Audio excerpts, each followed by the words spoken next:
किसी को वो बाप बनते हुए पसंद आते हैं, किसी को वो शौहर बनते हुए पसंद आते हैं और किसी को बेटा बनते हुए पसंद आते हैं। शौहर तो मैं किसी को पसंद नहीं आया।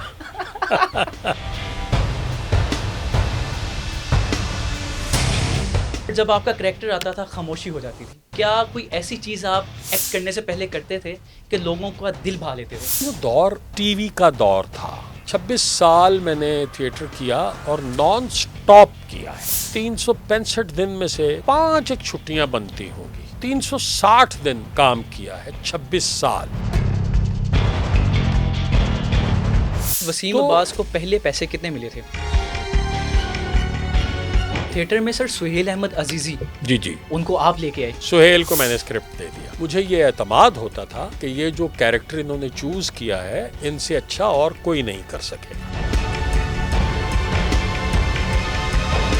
वो सुहेल साहब हों या वो नसीम विक्की साहब हों, इतना सा क्रेडिट अपने आप को दे सकता हूँ कि मेरी नज़र उनके टैलेंट पे थी। 8 बरस तक लाहौर के अलहमरा में थिएटर सिर्फ हम लोग प्रोड्यूस करते थे। जब मैं ज़िंदगी में पहली बार टीवी गया तो उन्होंने कहा आप जाइए, पहले रेडियो कीजिए, फिर उसके साथ स्टेज कीजिए और फिर यहाँ आइएगा।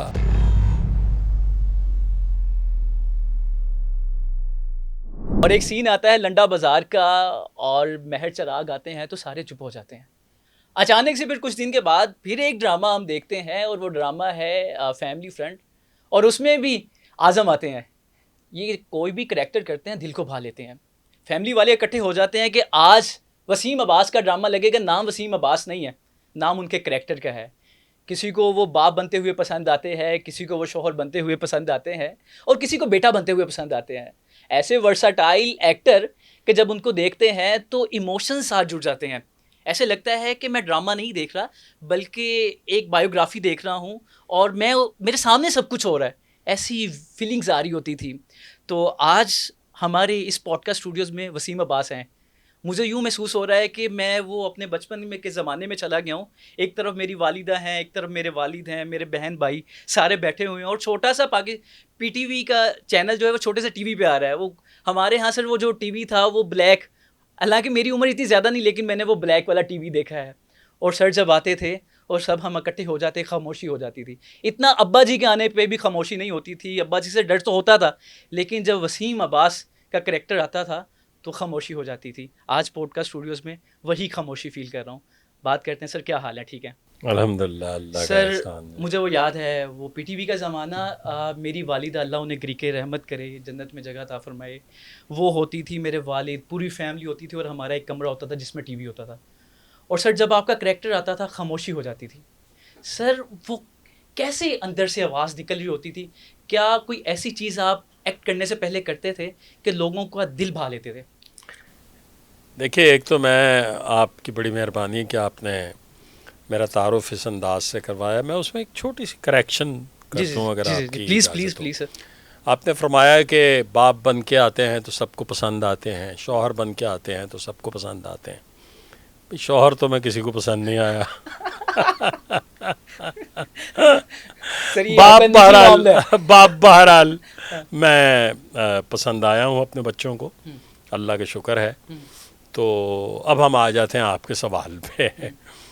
देखिए, एक बात तो ये है कि पीटीवी का अपना एक दौर था।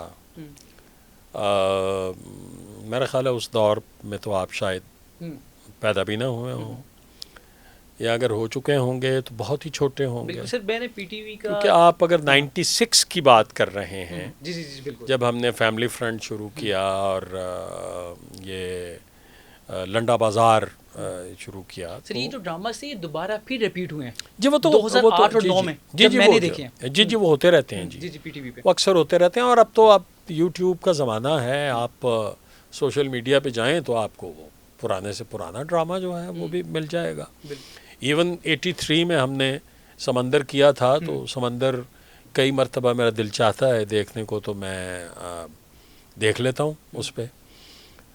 तो लेकिन वो दौर टीवी का दौर था। और जो अच्छी बात थी उसमें कुछ खामियां थीं और कुछ अच्छाइयाँ थीं। जो आप फरमा रहे हैं ना कि क्या उससे पहले कोई प्रैक्टिस करनी पड़ती थी उस कैरेक्टर में दाखिल होने के लिए, तो नहीं, ऐसा नहीं था। नहीं मैं सर ये पूछा कुछ खास अमल, क्योंकि नहीं, कुछ लोग कहते हैं मैं बावजू होके कर रहा हूँ, मैं कुछ पढ़ के कर रहा होता था। देखिए वो कुछ लोग होंगे, मैं अगर बावजू नहीं भी होता था, मैं झूठ बोलूँ कि मैं बिल्कुल सीन करने से पहले वज़ू करता था, लेकिन बहरहाल इंसान की पाकीज़गी जो है वो तो, आप अदाकारी कर रहे हों या ना कर रहे हों, वो तो लाजिम है कि आप हमेशा पाकीज़ा ही रहें। ये तो फरमाने इलाही है और इस पर तो हमें हर सूरत में अमल करना चाहिए। लेकिन जो बात मैं आपको बताना चाह रहा हूँ वो ये है कि जब मैं ज़िंदगी में पहली बार टीवी गया तो मुझसे ये सवाल पूछा गया कि आपने रेडियो किया है? तो मैंने कहा जी नहीं किया। तो उन्होंने कहा कि स्टेज किया है कोई? तो मैंने कहा जी वो भी नहीं किया। तो उन्होंने कहा आप जाइए, पहले रेडियो कीजिए, फिर उसके साथ स्टेज कीजिए और फिर यहाँ आइएगा ऑडिशन के लिए। तो कुछ सीनियर एक्टर्स थे जो जानने वाले थे, तो मैंने कहा कि जी वो मुझे इस फ़लसफ़े की समझ नहीं आई है। तो उन्होंने कहा देखो बात ये है कि जो रेडियो है वो वॉइस कंट्रोल जो है वो सिखाता है और वोकल एक्सप्रेशंस जो हैं वो सिखाता है कि आप स्क्रीन पर नज़र नहीं आ रहे, लेकिन आप एक कैरेक्टर प्ले कर रहे हैं। वो बादशाह का है, वो ग़ुलाम का है, वो शौहर का है, वो मज़दूर का है। आपने अपने वोकल्स के साथ अपनी तकलीफ़, अपनी खुशी, अपनी थकावट, अपना इत्मीनान, अपनी बेचैनी, इन सब चीज़ों का इजहार, अगर आप इवन कोई रोमांटिक सीन कर रहे हैं तो आप स्क्रीन पर नहीं हैं, लेकिन आपके वोकल्स में वो रोमांस नज़र आना चाहिए। तो इसलिए ये कहा जाता है कि आप रेडियो पे जाके ये सीखिए ताकि आपको ये कंट्रोल, जो वोकल एक्सप्रेशंस जो हैं वो आपके बेहतर हों। और जब आप स्टेज करेंगे तो आपको अपनी बॉडी पे कंट्रोल आ जाएगा, जो जैसे हम बॉडी लैंग्वेज कहते हैं। क्योंकि थिएटर मैंने तो बहुत अरसा किया, मैं तो कोई 26 बरस, अच्छा इसको आप बिल्कुल एग्जैजरेशन ना समझिएगा, 26 साल मैंने थिएटर किया और नॉन स्टॉप किया है। 26 साल में हर साल की अगर छुट्टियां मैं काउंट करूं तो कोई 365 दिन में से 5 एक छुट्टियां बनती होंगी। अरे टोटल 360 दिन काम किया है 26 साल।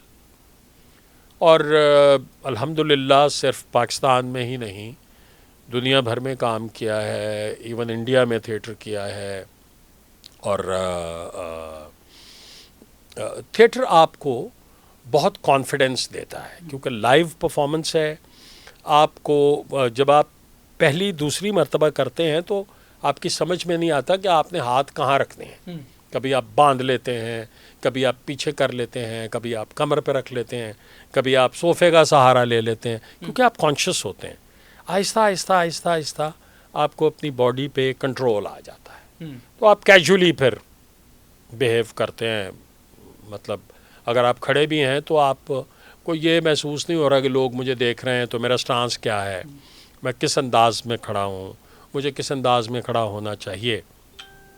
तो ये दो चीज़ें जो हैं बहुत हेल्पफुल साबित होती थी। थिएटर में सर सुहेल अहमद अजीज़ी, जी जी, उनको आप लेके आए, एम आई राइट? नहीं, मैं लेकर नहीं आया, मगर मेरे साथ काम उन्होंने बहुत किया, मेरे छोटे भाइयों की तरह हैं। लेकिन मैंने सुना आपने प्रमोट किया। देखिए ये प्रमोशन वगैरह जो है ना जी, ये मैं इसको ये नहीं कहता कि प्रमोट किया। सिर्फ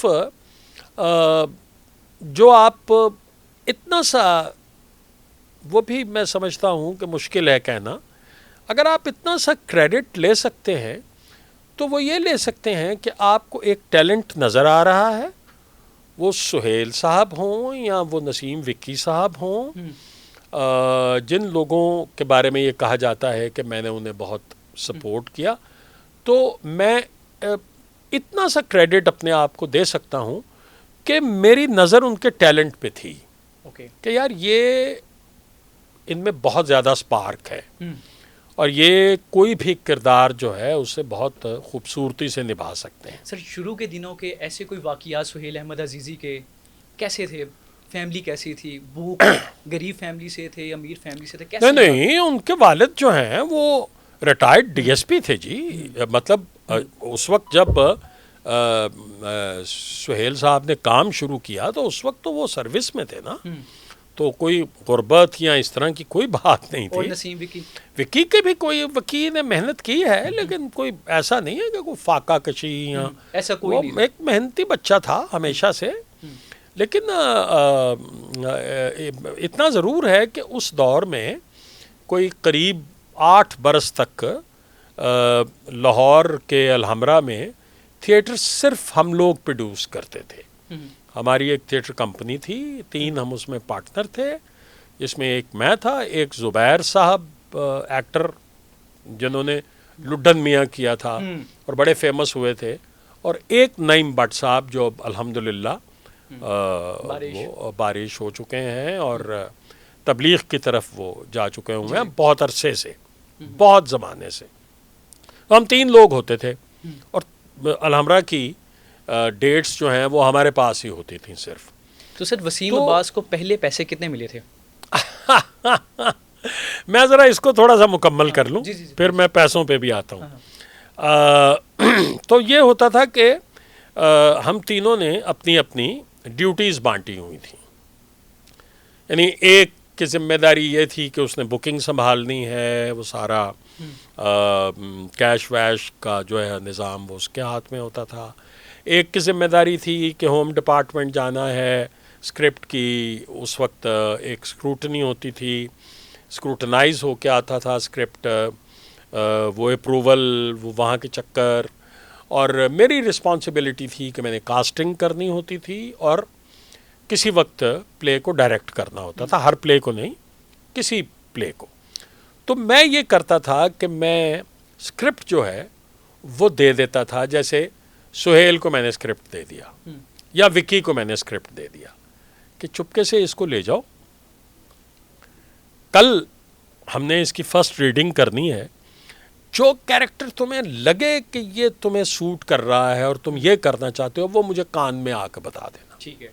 तो वो बता दिया करते थे कि भाईजान ये करना है हमने। तो जब मैं अनाउंस करता था कास्टिंग उसकी, तो मैं उनका नाम ले लेता था, लेकिन मुझे ये एतमाद होता था कि ये जो कैरेक्टर इन्होंने चूज़ किया है इनसे अच्छा और कोई नहीं कर सकेगा। तो बस इतना सा क्रेडिट था, बाकी उनकी अपनी मेहनत है, उनकी अपनी स्ट्रगल है।